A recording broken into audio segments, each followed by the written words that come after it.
So we have our own, what we call Islamic financial contracts, Islamic financial vehicles, Islamic financial instruments. All of them is just one thing.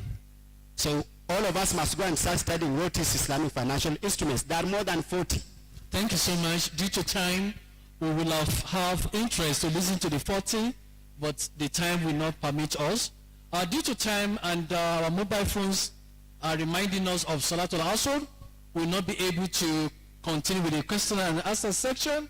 And I want to give thanks to the organizing committee who has appointed me as the chair for this section. And now with the last presentation, my chairmanship is over. I submit. Thank you. Welcome. Thank you so much, Dr. Shamsuddin Bolatito, for being a good chair for this session. Now, our last session today is going to be handled by Dr. Mwingo Rajab. I have confidence, before I introduce Dr. Mwingo Rajab, that we have had our lunch, and many of us are travelers, so we have already said our salah. Many of us, I said many of us. So, but I can see that we are a bit, I'm going to request all of us to stand up a little bit before we go to the next session. Please, let us stand up.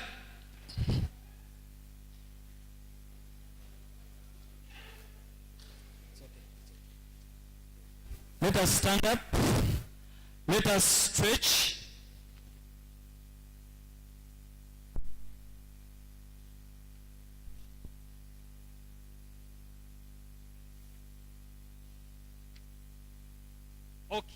Okay. Is that enough? It's not enough. Okay, one more time.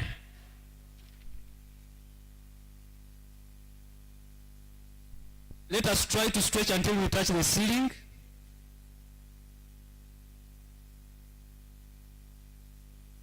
Okay, now we can sit. Now we can sit. This is our last session today. Dr. Mwingo Rajab is a lecturer in the Department of Mass Communication, Faculty of Arts and Social Sciences at the Islamic University in Uganda. He holds a PhD in radio and TV from Marmara University in Turkey, an MA in Mass Communication, King Saud University, Riyadh, Saudi Arabia, and also PGD Mate and Bachelors of Science in Mass Communication from IUIU. Now, we are not going to stop the sessions, we are going to continue, but I understand that some of us have not prayed Asr, but the presentations are going to go on. Many of our participants have already prayed Salatul Asr, they combined. So the presentations will go on, but slowly, for those of us who have not prayed, we have already seen the prayer place. They are going to open any time, and then we can always excuse ourselves and say our prayers and join the rest of the group, inshallah. So, ladies and gentlemen, welcome with me Dr. Mwingo Rajab to take on the next session.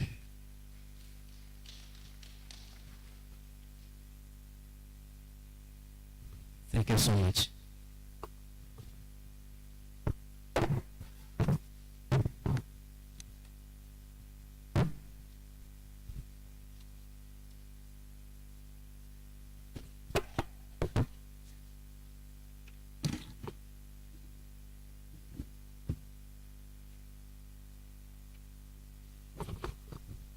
Assalamu alaikum wa rahmatullahi wa barakatuh. Good evening, ladies and gentlemen. I think we've just had a warm-up by Dr. Abdul Samad, so I think you're a bit ready to take up the third or the next session. So in this session, we have presenters. We have Dr. Shamsuddin. Can you come and take up the floor? Dr. Shamsuddin? Okay. Then we have Mr. Noor Mohammed. Mr. Noor Mohammed, come and take up the floor. We also have Dr. Manshwab. Mahsin Abdurrahman, you can come also and take up the floor. We also have Mr. Igaya Singh. Mr. Igaya Singh.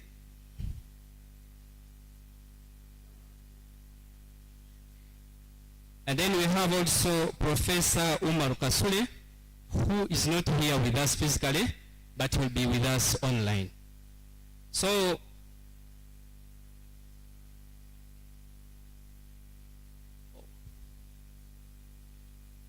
the seat seems not to be. Oh, Mr. Iga, perhaps you can come and sit here. Then, Dr. Mansab, you can sit there.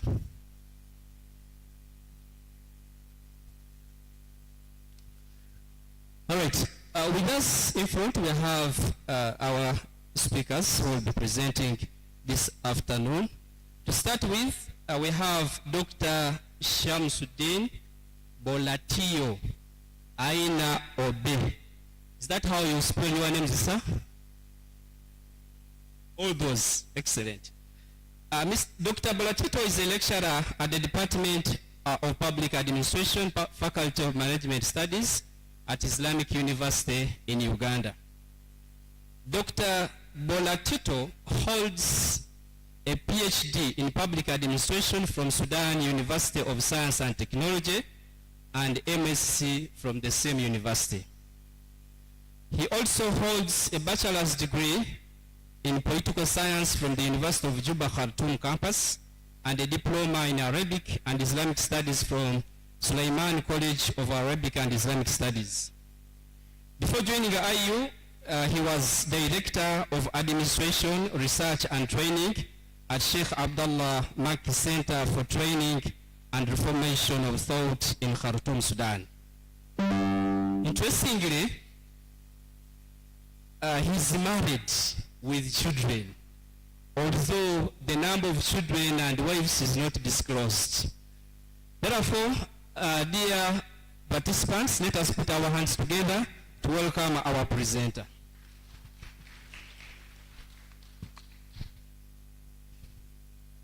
As you have 10 minutes, you will proceed, then the biographies for other presenters will be presented as we go on. Please proceed.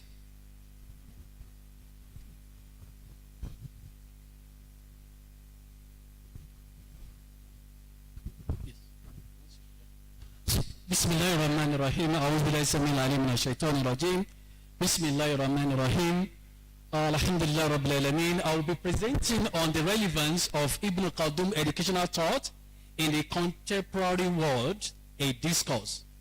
Many of us, we have heard about Ibn Khaldun, but unfortunately we are not conscious of the personality of Ibn Khaldun.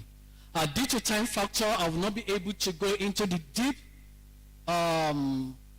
paper, but I'm going to highlight to you some of the cogent areas of Ibn Khaldun's educational thought, which happen to be the basis of our contemporary human discovery. Though Ibn Khaldun is also human discovery, but when I said contemporary human discovery, I mean the Western-based educational system. We are looking at it from the traditional point of Ibn Khaldun, from an Islamic scholar who has rejuvenated the modern day studies. If you look at the abstract in your book, I think it's on page 11, it gives you a very good synopsis of all what the paper is talking about, which look at Ibn Khaldun as an Islamic historian who has come to educate the modern day development in terms of the dynamics of the first 21st century education, which was marked by economic development, globalization, and as well as the industrial revolution, and which lead to the current education 5.0. It is interesting to us. It is interesting to us to know that the person we are talking about, Ibn Khaldun, if we look at the name Ibn Khaldun, most people think that Ibn Khaldun is from the deep Arab world, But Ibn Khaldun is an African like me and you, and Ibn Khaldun was born in Tunis in the year 1332, and he passed on in Cairo in the year 1406. Ibn Khaldun being a renowned historian, a sociologist, a philosopher, and a political thinker. Among the great work done by Ibn Khaldun, which formed the modern day Aristotle work, is what we call Al-Muqaddimah. Al-Muqaddimah is one of the best books for political science, for political thought, for economic development, which no other scholars in the history of mankind has produced. While the existing scholar like Aristotle's calculated knowledge from the great work which has been done by this Islamic scholar called Ibn Khaldun. Furthermore, under introduction, Ibn Khaldun and his mindset have been able to serve at the root of today's classroom. There's no way we can talk about pedagogy without referring to the work done by Ibn Khaldun. Ibn Khaldun, among his old books, have now come into the light, into the modern day educational system, and his old books are now shaping the educational sector about ancient theories. We talk about current practices, we talk about ideas, we talk about modern day challenges, all are derived from the work that has been produced by Ibn Khaldun. When we come to the literature review of my paper, we're looking at, or the paper is talking about Ibn Khaldun being the foundation of anything called Western education. In fact, the paper says, according to various scholars, various literatures, that Ibn Khaldun happened to be the educational philosopher of the modern day learning, modern day education, and as well as the real-world engagement in pedagogy. Furthermore, we look at the work of Ibn Khaldun as integration of knowledge, what we call IOK, or Islamization of knowledge, which the current modern scholars have been able to westernize, and thereby forgetting the roots which have been from what Ibn Khaldun has said: ilm, the knowledge; hadab, discipline; akli, rational; and naki, the revealed knowledge. And all these ideas or theory compounded by Ibn Khaldun formulate or promote the modern day civic education as its integral and not peripheral. Furthermore, the research has adopted this methodology, looking at it that Ibn Khaldun happened to be the modern day knowledge, and his knowledge suffices the current and the rapid advancement of curriculum. The paper adopted a mixed method approach that joined together a deep dive into existing literatures that be the spotting of our themes for analysis, and also teacher observations and policymaker opinion were considered. If you look at this chart, it talks about the approach by Ibn Khaldun from his own historic analysis, empirical observation, comparative analysis, and also the work goes across interdisciplinary approach. And lastly, it is clinical in theory. We look at the description of this work. Ibn Khaldun look at the past, and his work also rejuvenate in the current courses of our study. It's also looking into the direct study of the current social phenomenon in our educational pedagogy, and also looking into understanding the current patterns and styles or circles of our various educational study. Furthermore, under the application of Ibn Khaldun educational thought, he look at identifying the universal social principle. If you look at the book very well, it talks up more of what we call socialist economies. And the idea of this socialist economy, the research can argue that even the socialist movement have been able to take their own roots of knowledge from the extensive one by Ibn Khaldun in his book called Al-Muqaddimah. That the relevance of Ibn Khaldun theory today, Ibn Khaldun theory today goes into what? analyzing the long-time social trends. How are the trends Ibn Khaldun happen to be the evidence-based policies which the current scholars are building their work on.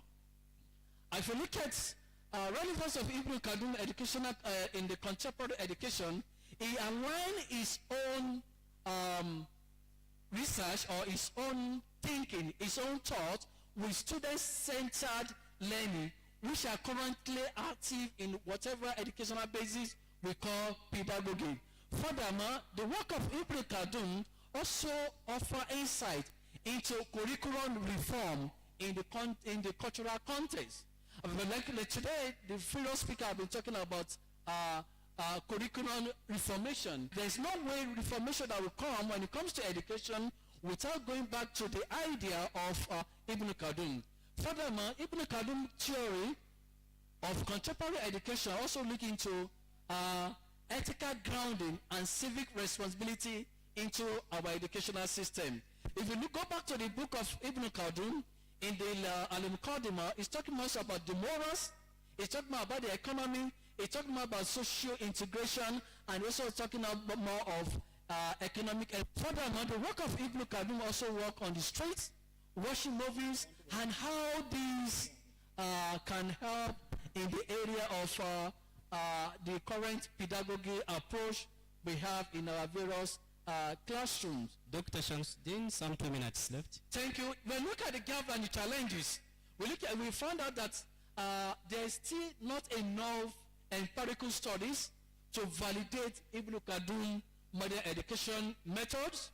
But the essence of my presentation is to bring to our knowledge that the basis of the current political philosophy, economic thinking, administrative issues have to do with the global educational insight which Ibn Khaldun has been able to present. Furthermore, the legacy of Ibn Khaldun in the modern day discipline have been able to talk about what we call asabiya, which is what the concept in sociology which has to do with social solidarity. Ibn Khaldun also talks about economic and as well as supply, the theory of supply and demand, the theory of division of labors, and finally, Ibn Khaldun built his work on what is called Islamic epistemology. Finally, in conclusion, the essence of this paper is to rechannel our thinking, just blending our current academic curriculum into modelizing the idea of Ibn Khaldun, to advocate for current curriculum development from the root of Islam, and finally, to call on the thinkers, the policymakers, the educators, and as well as the researcher, that Ibn Khaldun, none of us will be professor or PhD holder today. With this, I conclude by saying the Ibn Khaldun knowledge of 14th century remain relevant and will continue to guide the future curriculum development. Wassalamu alaikum wa rahmatullahi ta'ala wa barakatuh. Wa alaikum salam wa rahmatullahi wa barakatuh. Let us clap for him. All right, thank you so much, Dr. Shamsuddin, for the presentation. Dear participants, I hope you are taking note of some questions which will be asked after the second presenter. In the interest of time, we shall have two presentations, one for Dr. Shamsuddin and then Dr. Nur Mohammed. Then later on, we shall have the Q&A. Then the last three presenters, then we shall have the last question session. So the next presenter, we have Dr. Nur Mohammed Abdi Nur. He's currently the chairperson for Education and Early Childhood and Primary Education Department at Garissa University.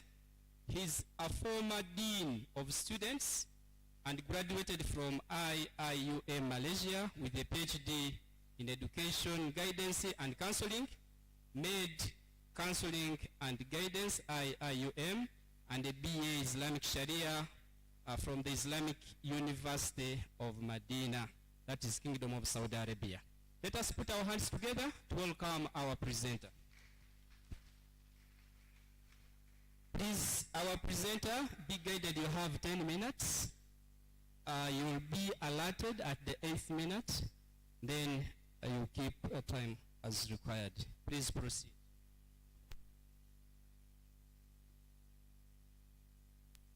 Okay, thank you. أعوذ بالله من الشيطان الرجيم. بسم الله الرحمن الرحيم. والصلاة والسلام على سيدنا محمد. Dr. Abdulhamid, professors, my fellow presenters, deans, faculty members. Assalamu alaikum wa rahmatullahi wa barakatuh. My name is Dr. Noor. I'm from Garissa University. I'm from the only university, the public university in the northern part of Kenya. And I believe you had the story of Garissa University. In 2015, we had an attack, a terrorist attack, so call it. And we have recovered, and now it's a full working university. Our professor, the VC, Professor Ahmed Warfa, has sent with me a very warm greetings to this conference, specifically. He asked me to deliver this message to the rector. Receive my greetings, inshallah. Also, we co-authored with the paper when we received the invitation. He sent to me to do it, but partially he was inside the paper. Also, we like to appreciate, for those who come from outside, the work of our sister Manuela, because she was contacting with us. I would like to please appreciate her and also the others. My topic, recovery from mental illness, understanding therapeutic intervention of Shifa centers. Indeed, this is one of the very interdisciplinary research I've ever seen. What has triggered this paper? Two items. One, I was admitted to this center for some times. Then I used to visit him regularly to follow up his. One end was amazing, and the other end was so much worrying and astonishing, because the status of mental illness in the world is so much alarming and very worrying. But little we are not taking care of it. So my research, we try to understand what is happening in these centers. These are called Shifa, as the word Shifa is Arabic, means healing. It's a healing mental process, Islamic stroke the conventional way. So we are looking at the interplay between the conventional therapy with the Islamic input. What is happening? Was it documented? And that's what we are trying to. So introduction, the issue of the mental health or understanding the soul, for that matter, has been there for many years, since the creation of human being. But the concept of the soul was elusive until even it was answered in the Quran, then they have been asked about the soul. They were told the soul is the command of God. It's difficult to understand. Then the psychologists, in their attempt to explain, they say psychology means the side of the soul. But that also didn't work with them. They resort to, changing their definition until they arrive at a study of human experiences, mental process, and behavior, because they could not get hold of the soul. And this all have something to do with the mental issue. In many years, in long time ago, the people who are mentally disturbed have been treated as people who are evil spirit possessed, people who are cursed, and sometimes in history they have been treated very, awkward way. They have been burned in rooms, chained, some of them killed, burned. But as time goes, also other avenues was tried, like looking to shamans, looking into the foretellers, the magicians to heal. And also with the time, with the advent of what you call the monotheistic religion, or the Abrahamic religions, basically the Islam, Christianity, and the Judaism, there was some guide about the soul and these mental issues that are found in the Gospels and Holy Scriptures.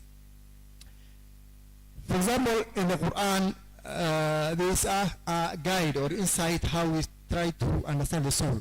And this Quran says, وَنُزِلَ مِنَ الْقُرْآنِ مَا يُشْفَى وَرَحْمَةُ الْمُؤْمِنِينَ وَلَا يَزِيدُ الظَّالِمِينَ إِلَّا خَسَارًا.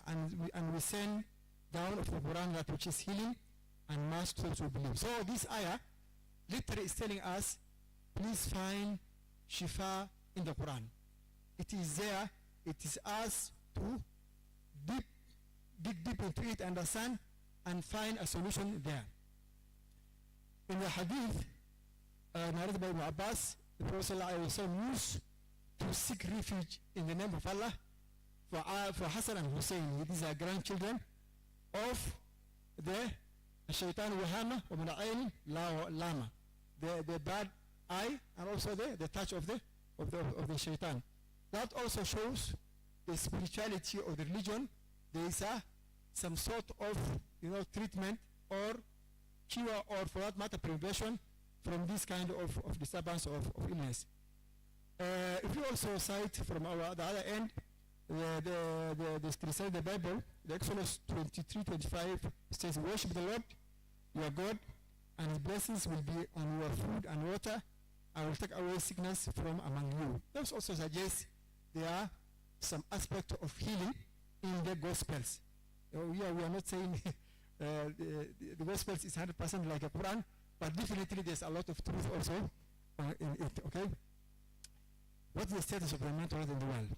This is also very scary. In that video, if somebody Googles, you say mental health, the Citizen TV, you can read, you can follow that video. It says, the World Health Organization says, there has been 13% rise in the mental health condition and substance abuse in the world in the year 2019. In the Kenya context, where now I've taken my sample for this research, the task force on 2020 reported that the entire disease in Kenya, or the issues that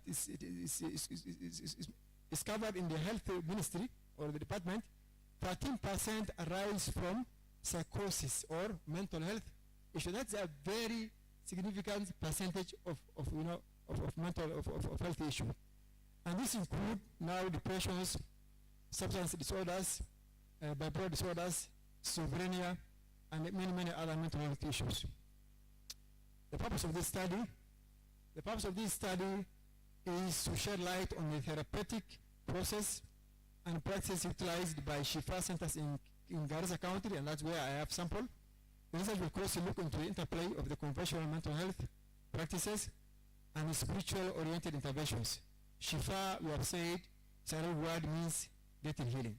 The method we have used qualitative approach and phenomenological study, which is suitable for this one, because we went from the perspective, from the viewpoint of the real participant of this case.